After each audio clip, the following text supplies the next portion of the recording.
Ser para la gente un ser, para la historia, una historia diferente que no ves como las otras.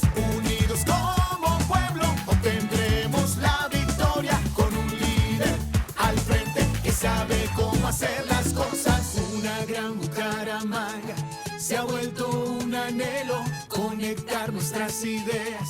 Se ha vuelto un proyecto donde cabemos todos. Y si se puede, cabemos más con una persona que sí sabe cómo funciona su ciudad. Ser para la gente un ser, para la historia, una historia diferente que no ves como las otras. Unidos como pueblo obtendremos la victoria con un líder al frente que sabe cómo hacer las cosas.